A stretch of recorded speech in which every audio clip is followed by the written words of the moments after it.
So today is our 14th video update. I want to once again thank our staff and our community for the incredible support and dedication that you have given to this hospital and to this community.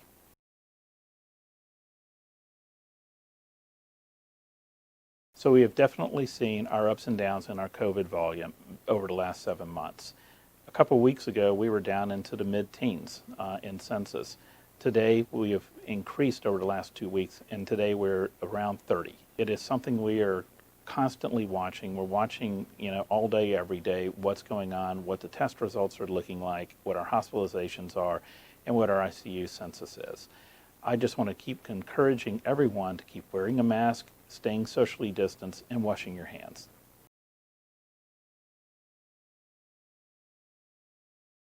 So ever since COVID started, we have seen spikes in the census and we've seen troughs in the census. We are always concerned that we could have a lot more patients here than we have today. So we've continued to buy PPE and stockpile it in case we need to have it. We've continued to make sure we have the staff here to take care of our patients, and we are ready for a spike. If it happens, we are certainly hopeful that we're not going to see it.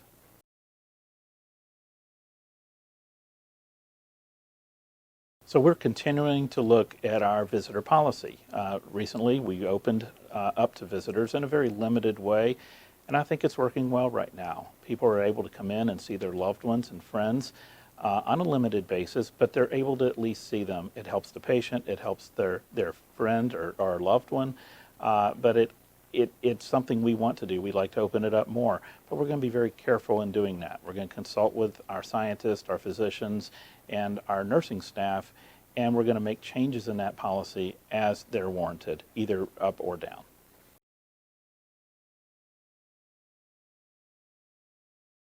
Our staff are absolutely the real heroes. Each and every day they come here, they work, they take care of our patients, whether they're COVID patients or whether they're patients that are in for other medical issues. They come in here and do an incredible job. We can't thank them enough. We've tried to come out with some special things to show our appreciation on behalf of the hospital, behalf of our board, and on behalf of the community. We've done a number of things. We've had an appreciation pay. We've had boxed lunches. We've had hero t-shirts. We've given grocery cards. Today we're giving out Tervis tumblers, and we thank Tervis for their kind donation there, and kind bars from B&I contractors. We have a couple more things coming up in the near future. We are just so thankful for our community coming together, but most importantly, our employees are amazing.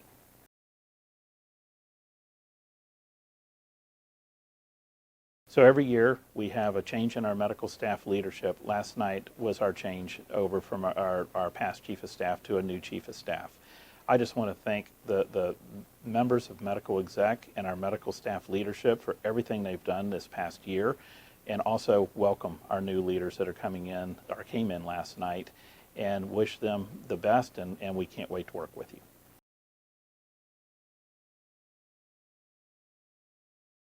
So at the core of what we're here to answer the community's needs for their health care. So we are continuing all of our strategic plans, which include building a cancer center, which include building a new hospital in Venice, but it also is other things like putting in a new endoscopy center together to meet the needs of our community each and every day. Those don't stop just because we're in COVID, and so we're continuing to advance our strategic plan.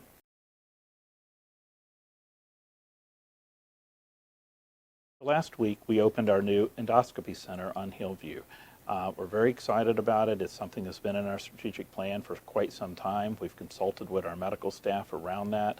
We've consulted with the community about what their needs are, and we really think it's going to bring a much-needed service to this community and expand the services that are already offered at the hospital and throughout the community with other physicians.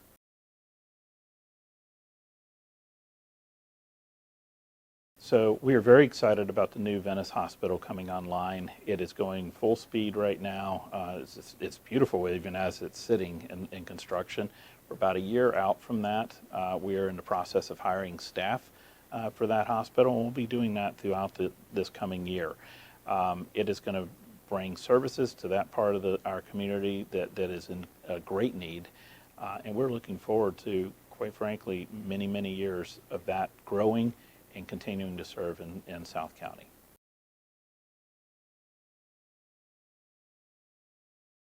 So earlier this month, we had an announcement that we received a $25 million gift from the Brian and Sheila Jellison Family Foundation. It's the largest gift that Sarasota Memorial or our Sarasota Memorial Foundation has ever received, largest single gift.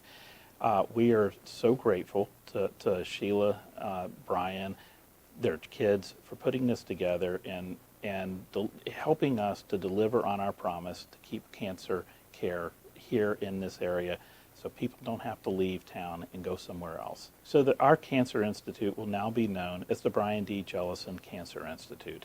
It'll be on every building that we do for cancer, whether it's the main tower or whether it's the Radiation Oncology Center out on University or future buildings. So with everything going on in this healthcare system, I'd like to once again thank our employees for being here, thank our community for the continued support. Please continue to wear masks, stay socially distanced, and wash your hands. And my final request, please go out and vote.